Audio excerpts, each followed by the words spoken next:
అవసరం లేదు, ఎవరి పని వాళ్ళది. ఆ రకమైనటువంటి సిస్టంలో ఎక్సలెన్స్ సాధించబట్టి ప్రపంచంలో మనకి ఇంగ్లీష్ వాళ్ళు వచ్చేంత వరకు కూడా భారతదేశం ఫైనాన్షియల్గా నెంబర్ 1 కంట్రీగా ఉండేది. చెప్పాలంటే జీడిపిలో ఆల్మోస్ట్ 30% 40% ఇండియా నుంచే ఉండేది అని చెప్పుకుంటూ ఉంటారు ప్రపంచ జీడిపిలో. అటువంటిది మనకి 0.2 0.3లో రిడ్యూస్ అయిపోయింది 200 years అయ్యేప్పటికి. అంటే మన సిస్టమ్స్ అన్నీ డిస్ట్రాయ్ చేశారు. మనం కూడా సగానికి సగం మనం కారణం అయ్యామనుకోండి. అయితే అవతల వాళ్ళను నిందించుకున్నా మళ్ళీ మనం రివైవ్ అవ్వాలని మనకు సంకల్పం ఉంటే మళ్ళీ మన పాత గ్రంథాలు తీసుకోవచ్చు, వాటిలోంచి ఐడెంటిఫై చేసుకోవచ్చు, మళ్ళీ పునఃప్రారంభం చేసుకోవచ్చు. వీటన్నిటికీ ఐకమత్యం ఉండగా బేస్మెంట్గా ఉండగా ఇప్పుడు తీస్తుంటే ఇందులో ఎన్ని ఆ వేదం అనేటటువంటి ఒక చిన్న పదంలో ఈవేళ మనకి అందులో ఏమున్నాయి అన్నీ మనకు తెలియకూడదు. నిజంగా చెప్పాలంటే మనకి ఇవి ఉన్నాయి ఏది ఎలా చెప్పగలదు అంటే మనకి ఏవి ఈవేళ చదువుకుని ఉంటామో ఆ దృష్టితో ఆ కోణంతో మాత్రమే అందులో చూస్తే అవి కనిపిస్తుంటాయి. మనం చదవనటువంటి సబ్జెక్టులు అందులో ఎన్ని ఉన్నాయో అది ఎవరు చెప్పగలరు? మళ్ళీ ఎవడో పుట్టి మళ్ళీ వాడు చదివితే వాడు చెప్పగలిగితే అప్పుడు తెలుస్తాయి. అలా వచ్చినటువంటి వాటిలో ఇంతవరకు మనకు తెలిసినటువంటి వాటిలో ముఖ్యంగా గణితం కనిపిస్తూ ఉంటుంది, భౌతిక శాస్త్రం కనిపిస్తూ ఉంటుంది, రసాయన శాస్త్రం కనిపిస్తూ ఉంటుంది, ఇంకా మెటలర్జీ కనిపిస్తుంది, అగ్రికల్చర్ కనిపిస్తుంది, స్పేస్ సైన్స్ కనిపిస్తుంది, కాస్మాలజీ కనిపిస్తుంది, మెడిసిన్ కనిపిస్తుంది, మన న్యూరాలజీ కనిపిస్తుంది. అంటే ఇవన్నీ పదాలన్నీ ఎందుకు పడుతున్నాం అంటే ఇంగ్లీష్ పదాలు అందరికీ ఇవాళ కామన్గా ఉన్నాయి. నేను దానికి ఏదో తెలుగులో సంస్కృతంలో చెప్పానంటే అర్థమయ్యే పరిస్థితి కాదు కదా అని ఆ పదాలను చెప్పాల్సి వస్తుంది. ఈవెన్ ఇంక్లూడింగ్ ఆర్టిఫిషియల్ ఇంటెలిజెన్స్ కూడా మన ప్రాచీన గ్రంథాల్లో లభిస్తుంది. ఆర్టిఫిషియల్ ఇంటెలిజెన్స్ కూడా ఇవి అంటే స్థూలంగా ఇది కాకుండా ఇంకా ఎన్ని వందల సబ్జెక్టులు ఉన్నాయి. ఆర్థిక శాస్త్రం మీద ఉన్నాయి, వాణిజ్యపరంగా ఉన్నాయి, టెక్స్టైల్స్ ఉన్నాయి. ఇవన్నీ మనం లిస్టు రాసుకుంటే చాలా పెద్ద లిస్టే అవుతుందండి. మన వేదంలో ఉన్నటువంటి దాన్ని వివరించడానికి వచ్చినటువంటి శాస్త్రాల్లో ఉన్నటువంటి విషయాలని శాస్త్రీయమైనటువంటి దృక్కోణంలో చూడడం చాలా పెద్ద లిస్టు సబ్జెక్ట్స్ అన్నీ ఉన్నాయి. అయితే అనంతమైన భాండాగారం కూడా దీనికి తయారు చేయబడింది. అన్నీ మౌఖికంగా కాదు, మౌఖికంగా వేద మంత్రాలు ఉచ్చారణ ప్రధానమైనటువంటి మౌఖికంగా వెళుతూ భాషాపరమైనటువంటి వాటి కూడా కొంతవరకు మౌఖికంగా వెళ్ళింది. నిఘంటువులన్నీ కంఠస్థం చేసేసేవారు.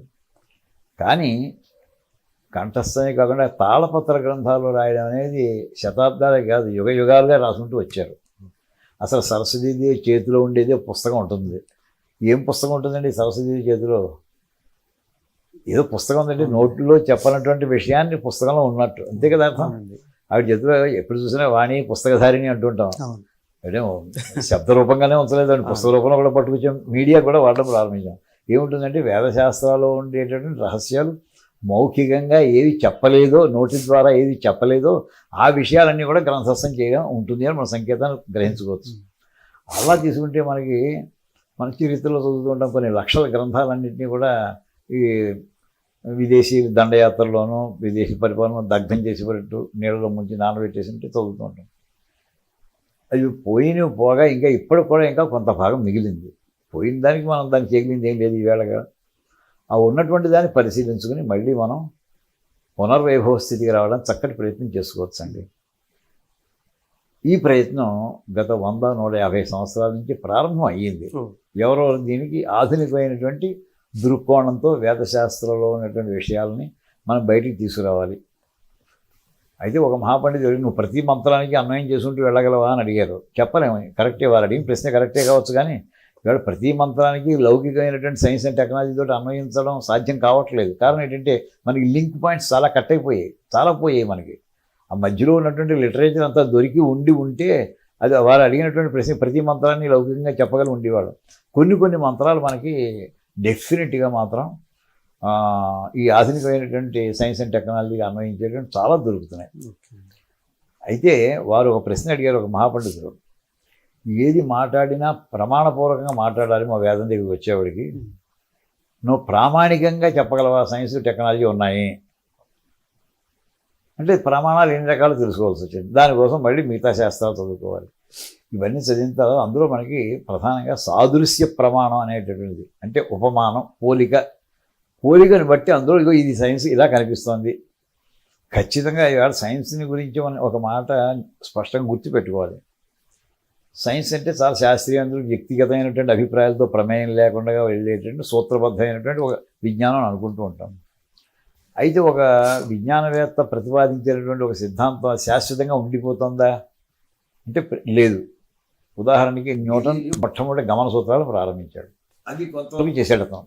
దాని తర్వాత న్యూటన్ వచ్చి వెంటనే వాటిని న్యూటన్స్ లాస్ ఆఫ్ మోషన్ ఇవాళ ప్రపంచ ప్రసిద్ధి పొందినటువంటి 3 సూత్రాలు తీసుకొచ్చాడు. న్యూటన్స్ ఫస్ట్ లా, సెకండ్ లా, థర్డ్ లా అంటుంటారు.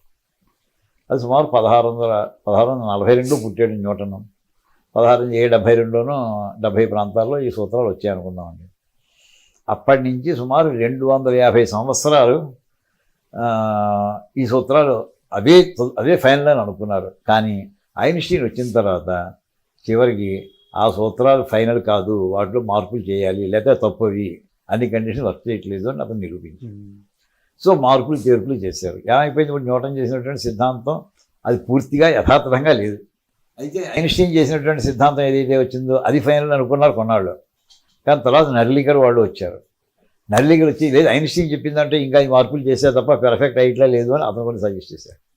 అతను చెప్పిన తర్వాత ఇంకో సైంటిస్ట్ వచ్చాడు. అతని తర్వాత ఇప్పుడు స్టీఫెన్ హాకింగ్ వచ్చాడు. ఇలా ఎప్పటికప్పుడు టాపిక్ ఒకటే, కానీ ఆ ఇచ్చిన సూత్రాలు ఏవైతే ఉన్నాయో అవి ఎప్పటికప్పుడు మారుతూ వస్తున్నాయి. అంటే దీన్ని బట్టి మనం బ్రాడ్గా ఏం చెప్పుకోవాలంటే సైన్స్ ఈజ్ ఎవర్ ప్రోగ్రెసివ్, ఎప్పటికప్పుడు అభివృద్ధి చెందుతూ ఉంటుంది. అంటే it is never perfect. Science is ever progressive అన్నామంటే it is never perfect. Perfection ఇంకా ట్రై చేసుకుంటుంది. చాలా కీలకమైన స్టేట్మెంట్ అండి. సైన్స్ ఈజ్ ఎవర్ ప్రోగ్రెసివ్, ఎప్పటికప్పుడు మారుతుంది. నిన్న వచ్చినటువంటి ఆయుధాలు తీసుకోండి, మామూలు తుపాకులు పట్టినారు, అవి పోయి AK-47 అన్నారు, అది కూడా ఇప్పుడు పోయి దానికంటే ఆధునికం వచ్చేసాయి. ఏకకాలంలో ఒకేసారి 100 డైరెక్షన్స్ ఇవాళ మిసైల్స్ ఎన్ని వేల రకాలు వచ్చేస్తున్నాయి, రోజుకు ఒక రకం. మొన్న వర్జీనియా దీనికి సంబంధించి తరంగాలతో ముడిపడినటువంటి ఆయుధాలు తీసుకొచ్చారని మనకు కథనాలు వచ్చాయి. ఇప్పుడు ఇంకా మీకు ఏది ఫైనల్ టెక్నాలజీలో, ఏది ఫైనల్ సైన్స్లో? ఇది అయిపోయింది, ఇది నేర్చుకుంటాను, దీంతో నా త్వరగా ఆ సబ్జెక్ట్ వచ్చును అని అనడానికి లేదు అసలు. ఇక్కడ ఎప్పటికప్పుడు మారిపోతూ ఉండాలి. కంప్యూటర్ సైన్స్ అండి, కంప్యూటర్స్ ఇదివరకైతే మొట్టమొదటిలో కంప్యూటర్ నేర్చుకుంటే అన్ని అందరికీ ఉద్యోగాలు చెప్పి పొలవమని చెప్పి మొత్తం అందరినీ కంప్యూటర్ నేర్చేసుకొని కాలేజీలు పెట్టేశారు. ఇప్పుడు ఏమైపోయింది, కంప్యూటర్ పెట్టేసిన కొన్నాళ్ళు ఇన్ఫర్మేషన్ టెక్నాలజీని కొంచెం మార్పు చేశారు 30-30 ఏళ్ళ క్రితం. ఆ ఇన్ఫర్మేషన్ టెక్నాలజీని ఎవరు మాట్లాడట్లేదండి. ఇవాళ అందరూ కూడా క్వాంటమ్ కంప్యూటింగ్ ఇంకో కొత్త రకం పదం పట్టుకొచ్చేసారు. ఈ మధ్యలో ఏఐ టెక్నాలజీ మధ్యలో ఒకటి వచ్చింది. ఇప్పుడు ఏది ఫైనల్ అంటే ఏమైనా నిత్యము అభ్యాసం చేస్తూనే ఉండాలి, అది మారిపోతుంది కనుక. మొదట్లో కంప్యూటర్లు కూడా ఈ గదంత ఉండేవని చెప్పేసి రూపాలు మారిపోతూ అరచేతికి కూడా మీకు రూపము మారిపోయింది, కంటెంట్ మారిపోయింది, టెక్నాలజీ మారిపోతుంది. ఇప్పుడు నేను అల్టిమేట్లీ నాకు ఏది కావాలి, నేను ఏది చదువుకుంటే నా జీవితం హ్యాపీగా గడుస్తుంది అనే ప్రశ్నార్థకంగా మారిపోయింది కదా. నా జీవితం సుఖంగా వెళ్తున్నాయి మాట ప్రశ్నార్థకంగా మారిపోయింది. దానికి మన వాళ్ళు ఇచ్చిన కొన్ని సొల్యూషన్స్ ఉన్నాయండి. వాళ్ళు ఏం చేసే కొన్ని ఫండమెంటల్స్ నేర్చుకున్నారు. ఆ ఫండమెంటల్స్ తోటి సమాజాన్ని నిర్మాణం చేస్తున్నారు. కార్పెంటరీ, వడ్రంగం, అయితే కుమ్మరి. వాళ్ళు ఆవేళ శ్రీరాముడి కాలంలో కుమ్మరివాడు ఎలా చేసి ఉండి ఉంటాడో ఈ మధ్య నన్నయ్య గారి కాలంలో అలాగే చేసి ఉంటాడు, మన కాలంలో కూడా అలాగే చేస్తున్నారు. వాటి టెక్నాలజీలో అంత మార్చుకోవాల్సిన అవసరం రాలేదు. ఏవాడు సుఖంగా లేరా వాళ్ళు? వడ్రంగులు లేరా? బ్రహ్మాండమైన భవంతులు కట్టించుకున్నాడు రావణాసురుడు. ఏమండి అదే మన అలాంటి భవనాలే మనం కట్టించుకుంటున్నాం. వాడికి ఉద్యోగాలు లేవా? ఈ సేతు నిర్మాణాలు ఎన్ని జరిగాయో మనకి టెక్నాలజీలు ఎన్ని కనిపిస్తాయో. అంచేత అలా దృక్కోణంలో ఫండమెంటల్గా ఒక డిఫరెన్స్ ఉందండి. అంటే ప్రాచీన గ్రంథాలు, భారతీయ గ్రంథాలు, ఈ ఆధునిక శాస్త్రీయ సాంకేతిక అనేప్పటికీ అసలు ఆబ్జెక్టివ్ ఏమిటి అంటే సమాజం సుఖంగా ఉండేటటువంటి శాస్త్రీయ సాంకేతిక విజ్ఞానం కావాలి అని మనది. ఇవాళ శాస్త్రీయ సంకేతం డబ్బులు చేసుకోవడం ఉపయోగిస్తుందండి. ఆయుధాలు తయారు చేసిన కంపెనీలు, దేశాలు కూడా డబ్బులు సంపాదించుకోవడం, ప్రజలు ఏమైపోయినా పర్వాలేదు అని ఆ సిద్ధాంతంలో వెళ్ళిపోతున్నారు. అసలు మౌలికమైనటువంటి అసలు దేనికోసం ఇదంతా చేస్తున్నాం, ప్రజల యొక్క సుఖం, అది మనకి కేంద్రంగా పెట్టుకు వెళ్ళాం. దాని అంచేది మనవాళ్ళు ధర్మ కేంద్ర సమాజం అనేవారు మనవాళ్ళు. సైన్స్ అండ్ టెక్నాలజీని వాడుకున్నప్పుడు కూడా ఏ పద్ధతిలో ఆ ధర్మ కేంద్ర సమాజం, అందరూ సుఖంగా ఉండాలి. ఈవేళ అందరూ సుఖంగా ఉండాలి, ధన కేంద్ర సమాజం, నాకు డబ్బులు రావాలి, మా దేశాన్ని ఉండాలి, మిగతా వాళ్ళు ఏమైపోయినా నాకు పర్వాలేదు. ఆయుధాల్లో పోటీ పెట్టి వాడికమ్మి వీడికమ్మి మొత్తం ఏం చేస్తున్నారు, సర్వనాశనం చేసేటటువంటి. ఎంతసేపట్లో భూమిని ఒకడు అన్నాడు ఈ మధ్య, ఒక అధ్యక్షుడు, దేశానికి అధ్యక్షుడు, నేను 40 నిమిషాల్లో మొత్తం ప్రపంచం అంతా పీల్చి పడేస్తానన్నాడు. వాడు పోడా ఆ టైంలో? ఎందుకు వచ్చింది ఈ టెక్నాలజీ? అంటే అసలు దీని యొక్క ప్రయోజనం గురించి కూడా ఇప్పుడు ప్రశ్న వేయాల్సి వస్తుంది. సబ్జెక్ట్ నేర్చుకోవడం ఒకటే కాదు అసలు, దీనికోసం నేర్చుకోవాలి. ప్రజలు సుఖంగా ఉండేటటువంటి పద్ధతిలో తీసుకెళ్ళేటటువంటి సైన్స్ అండ్ టెక్నాలజీ కావాలి తప్ప సర్వనాశనం చేసేటువంటి సైన్స్ అండ్ టెక్నాలజీ దానికోసం కాదు కదండి. దానికోసం ఎందుకండి అది, దాన్ని నాశనం అయిపోయాడు. ఆ చదువు ఎవరు కావాలండి? ఇప్పుడు ఇంతవరకు ఉపోద్ఘాతం చెప్పుకున్నాక అంటే అసలు చదువు యొక్క ప్రయోజనం మొట్టమొదటి అండర్లైన్ చేయడం కోసం ఇంత విషయం చెప్పాల్సి వస్తుంది. దీంట్లో మన వాళ్ళు ఏం చేశారంటే, ఇందాక మొట్టమొదటి చెప్పినట్టు ప్రవృత్తి మార్గంలో మళ్ళీ ఈ శాస్త్రాలన్నింటినీ విభజన చేసి లౌకికమైనటువంటి కొన్ని ఫండమెంటల్స్ పెట్టి ఇవి మీరు చేసుకుంటూ ఉండండి. ఆ చెప్పినటువంటి వాటిలో వాళ్ళు భౌతిక శాస్త్రం చూశారు, రసాయన శాస్త్రం చూశారు, అన్నీ చూసుకుంటూ వచ్చారండి. గణిత శాస్త్రం అయితే దాని గురించి చెప్పక్కర్లేదు. అయితే ఆ మహానుభావులు చెప్పినటువంటి వేదంలో చెప్పబడినటువంటి విషయాలని కొన్ని సులభంగా అర్థమవుతాయి, కొన్ని గహనంగా ఉంటాయి. అంటే లోతుగా డీప్ అండర్స్టాండింగ్ అంటాం, అంత డీప్గా దాన్ని అనలైజ్ చేసే తప్ప అర్థం అవ్వవు. కొంతమంది మహానుభావులు మధ్యలో వచ్చినటువంటి మహానుభావులు ఏం చేశారంటే అవి గ్రహించినటువంటి వాళ్ళు వాటి మీద వాటి విస్తారమైన గ్రంథాలను రాశారు.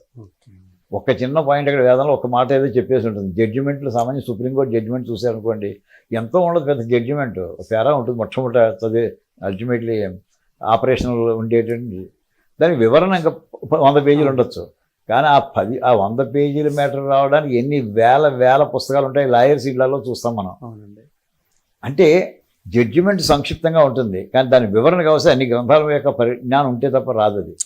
అదే రకంగా వేదంలో చిన్న కొటేషన్ కింద ఒక వాక్యం కింద వచ్చేస్తుంది, దాని వివరణ కావస్తే ఇంకా గ్రంథాలు రాయవస్తుంది. అలా రచించబడినటువంటి సబ్జెక్ట్స్లో గణితం కూడా ఒకటి ప్రధానమైందండి. ఉదాహరణకి మనకి మంత్రపుష్పం అందరికీ దేవుడి పూజ చేసింది మంత్రపుష్పం చదువుతున్నాను. తిరియగోర్ధ్వమధశ్చాయి రశ్మయస్ అని అక్కడ మన వాక్యం కలిగింది. ఆ తిరియగోర్ధ్వం అధశ్చాయి అంటే పరమాత్మ ఎలా ఉన్నాడంటే తిరియ కంటే ఏటవారుగా ఉన్నాడు, ఊర్ధ్వం అంటే నిలువుగా ఉన్నాడు అని అక్కడ అలా కనిపిస్తుందండి. ఒక మహానుభావుని చేయండి ఇక్కడ అది కాదయ్యా చెప్పదు, అది ఒకటే కాదయ్యా, ఊర్ధ్వ తిరియభ్యాం, ఈ తిరియగోర్ధ్వం అనే పదాలను రెండింటినీ కలిపి ఒక గణిత సూత్రం చేశారండి.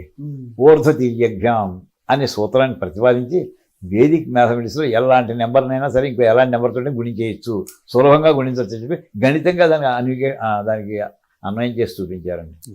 అది వేద గణితంలో మనకి ప్రముఖంగా కనిపిస్తుంటుంది. అలాగే యజ్ఞయాగాదులు చేసేప్పుడు దర్భలు వేసేప్పుడు లేదా అక్కడ పాత్రలో పెట్టిన తర్వాత ఓ దర్భం ముందర ఇక్కడ వేస్తే దానికి ఇంకోటి కలిపి 2 దర్భలు రెండో పక్కనే, 3 దర్భలు ఇంకో చోట, దాని తర్వాత దానికంటే ఒకటి ఎక్స్ట్రా 4 పక్కన.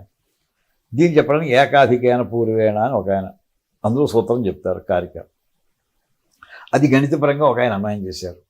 ఇలాగా వేదశాస్త్రాల్లో చెప్పబడినటువంటి విషయాలన్నింటి గణితంలోకి అన్వయం చేసుకుని వాటిని మళ్ళీ మనకి వివరించడం జరిగింది. ఈ చెప్పినటువంటి వాళ్ళలో మహానుభావులలో కొంతమంది పేర్లు మనం తప్పకుండా స్మరించుకోవాలండి. వాడు రాసినటువంటి గ్రంథాలు వాడు జీవించి ఉండగానే చదవబడడం లేదు, శతాబ్దాలు గడిచినా ఈవేళ కూడా అవి చదవాలని ఉత్సాహం కలిగే విధంగా రాశారు వాళ్ళు. అలాంటి వాళ్ళలో భాస్కరాచార్య పేరుతో ఉన్నటువంటి ఒక మహానుభావుడి గురించి మనం తప్పకుండా స్మరించుకోవాలని నాకు అనిపిస్తుంటుంది. అంటే మనకి చరిత్రలో గణిత శాస్త్రానికి సంబంధించినటువంటి చరిత్రలో 2 భాస్కరాచార్యులు ఉన్నారు. భాస్కరాచార్య 1, భాస్కరాచార్య 2 అంటాం. భాస్కరాచార్య 1 ఏమో 4th 5th సెంచరీస్లో మనిషి, ఈ భాస్కరాచార్య ఏమో రెండో ఆయన 11th సెంచరీలో ఆయన 11th సెంచరీ. ఈ 11th సెంచరీలో ఉన్న ఆయన భాస్కరాచార్య 2 ఆయన జీవిత విశేషాలు కొంతమంది మహానుభావుల జీవిత చరిత్ర వింటే చాలా పుణ్యం వస్తుంది, అసలు అలా అనిపిస్తుంది. వాళ్ళ విద్వత్తు అవి చూస్తుంటే ఇప్పుడు ఆయన ఎప్పుడు పుట్టారు, ఇవాళ ఎవరి పాత ప్రాచీన కాలంలో ఎవరు చూసినా అంత కాంట్రవర్సీలోకి వెళ్ళిపోయిందండి. అప్పుడే ఒకళ్ళంటే అది కాదు ఇంకో 50 ఏళ్ళు కలుపు, ఇంకో 100 ఏళ్ళు కలుపు, ఈ గొడవ లేకుండా ఆయనే నేను ఇన్నో సంవత్సరం పుట్టానని రాసేస్తున్నాడండి. అయితే అప్పుడు మనం ఇవాళ క్రిస్టియన్ ఏరియాకి అలవాటు పడిపోయాం, దాన్ని కామన్ ఏరియా అంటున్నారు. అదే క్రిస్టియన్ ఏరియా ఇక్కడ ఇండియాలో ఎవరికి తెలియదు అసలు. ఇప్పుడు ఎలా చెప్పాలి ఆయన? దానికోసం మనకి కొన్ని ఏరాస్ ఉన్నాయి, శకాలు ఉన్నాయి. శాలివాహన శకంలో నేను ఇన్నో సంవత్సరం పుట్టాను అని రాశాడండి. శాలివాహన శకం ఎప్పటిదో మన భారతీయులందరికీ తెలుసు. ఇప్పుడు శాలివాహనుడు ఎప్పటివాడు? శాలివాహనుడు శకం ప్రారంభం ఆయన ఓ రోజు 0 అనుకుంటే ఆ వేళ నుంచి లెక్కేసి వచ్చారు. శాలివాహన్ దానికి ఒక డేట్ ఉంది. ఇలాగ మనకి కలియుగం లగాయతు. కలియుగం ఎలా ప్రారంభమైంది? ఏ రోజున అన్ని గ్రహాలు ఒక చోట చేరాయో ఆ వేళ కలియుగం అని అన్నారండి. ఈ గ్రహాలను బట్టి నేచర్ తోటి సంబంధం పెట్టి వచ్చినటువంటి మన యుగాలు. అంటే నేచర్లో ఇవాళ మీరు బ్యాక్ క్యాలిక్యులేషన్స్ చేసినా అక్కడికి వస్తారు మీరు. అది ఖచ్చితంగా, అది మీరు కంప్యూటర్ పెట్టుకోండి, చేతితో చేసుకోండి, ఎలా చేసినారే ఓహో ఏ రోజు ప్రారంభమైంది ఆ రోజున ప్రారంభమైంది పర్ఫెక్ట్గా డేతోగా వచ్చేస్తుంది. అక్కడి నుంచి మీరు రోజులు లెక్కేసుకోవచ్చు.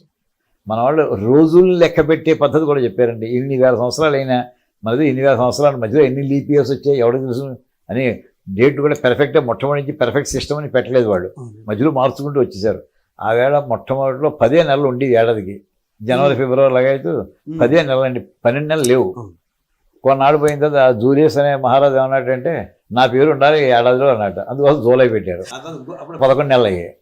తర్వాత వచ్చిన చక్రవర్తి అన్నట్ట నా పేరు ఆగస్టస్ అంటే నా పేరు కూడా ఉండాలంటే ఆగస్టు పెట్టారు. అంత ముందరమై జూలై ఆగస్టు లేవు అసలు. సో ఇలాంటి అసలు కాలగణనకే పద్ధతి తెలియనటువంటి సిస్టంలో ఈవేళ మనం ఆ సిస్టమ్ను మనం ఫాలో అవుతున్నాం అండి. ప్రాచీన కాలంలో వెళ్ళాలంటే జూలై ఆగస్టు లేనప్పుడు ఎలా లెక్క కట్టాలి, ఈ గొడవలు లేకుండా మన వాళ్ళు నేచర్తో సంబంధం పెట్టుకుని అక్కడి నుంచి శకాలు పెట్టి ఆయన పుట్టినటువంటి సంవత్సరం దాని మీద ఆయన సంస్కృతంలో శ్లోకం చదివి వినిపిస్తాను ఒక్కసారి, ఒక్క క్షణం. రసగుణ పూర్ణ మహీ సమ శక నృపకాలే అభవత్ మమ ఉత్పత్తి. నా జన్మ